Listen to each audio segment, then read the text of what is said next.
We just learned Pope Francis has died. It comes just one day after he surprised the faithful with an appearance on Easter Sunday. The Vatican made the announcement, ending an often turbulent reign marked by division and tension as he sought to overhaul the hidebound institution. Nora O'Donnell has a look at his life and legacy. The Holy Father set the tone with his first official act as Pope, reversing a centuries-old tradition. I want to ask you a favor, he said. Before the bishop blesses the people, I ask that you would pray to the Lord to bless me. He named himself after Francis of Assisi, a saint known for his simplicity and humility. The first pope to hail from the Americas, the first Jesuit pope said he wanted a poorer church, one that would include the excluded. Rather than living in the lavish papal apartments where popes have lived for hundreds of years, he set an example by choosing to live at the Santa Marta, a simple guest house on Vatican grounds. What an honor. That's where we met him in April 2024. His desire to reach out to ordinary people sent the bulletproof Pope-mobiles into storage. I cannot greet people from inside a sardine can, Francis famously explained, even if it is made of glass. He'd become one of the most popular public figures in the world, regularly speaking up for the voiceless and leading by example, whether dining with the homeless, washing prisoners' feet, or providing a home in Italy for migrants and refugees fleeing lands torn by war or economic instability.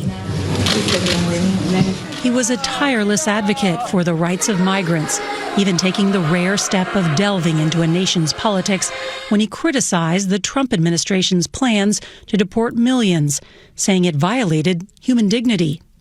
The Holy Father pushed for progress in combating climate change, projecting imagery of the crisis on the front of St. Peter's Basilica, and becoming the first pope to issue official Vatican documents on the topic.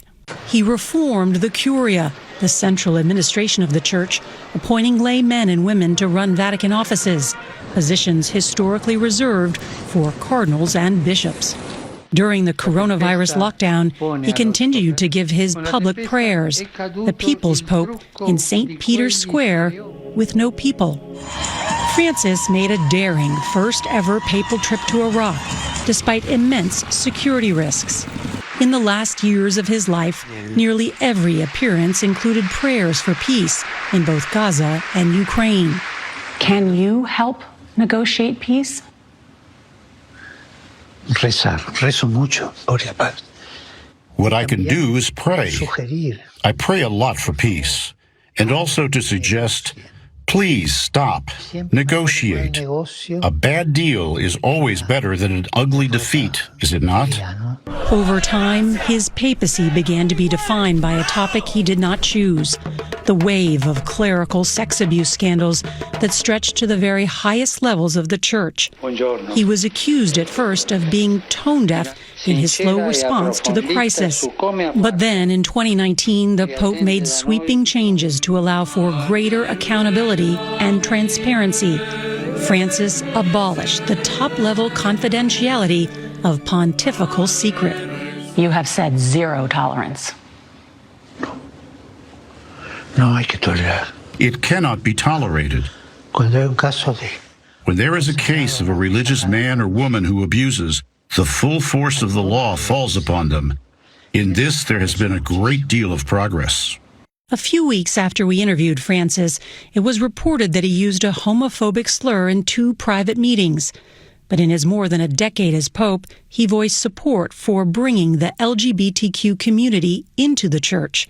That push started aboard a papal flight just months into his tenure. Who am I to judge, he said. While he may have received widespread credit for changing the tune of the Church, as one Vatican reporter puts it, the lyrics remain the same.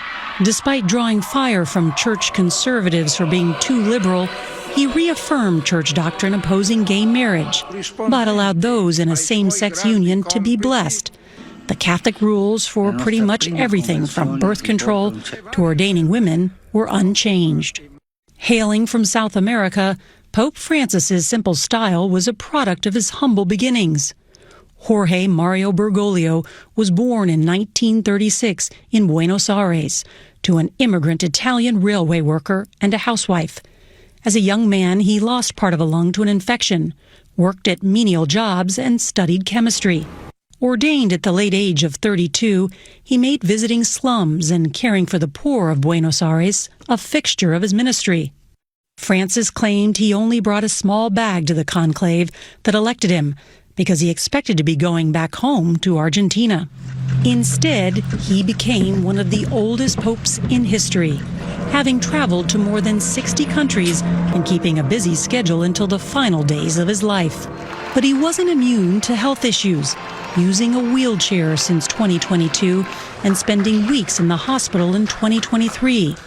The toll of the papacy raising persistent questions of retirement after his predecessor, Pope Benedict XVI, resigned, the first pope to do so in almost 600 years.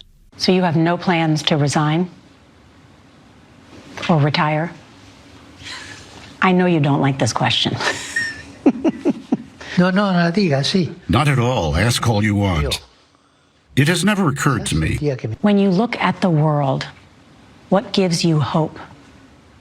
Todo. Everything.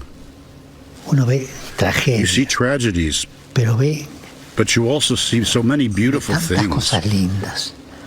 Uno ve madres heroicas. You see heroic mothers, Hombres heroicos. heroic men, men who have hopes and dreams, Mujeres que miran women who adelante. look to the future. Eso a mí me da That mucha gives me a lot esperanza. of hope. La gente quiere vivir. People want to live. La gente People va forge adelante. ahead, and people La are gente fundamentally es good. fundamentalmente buena.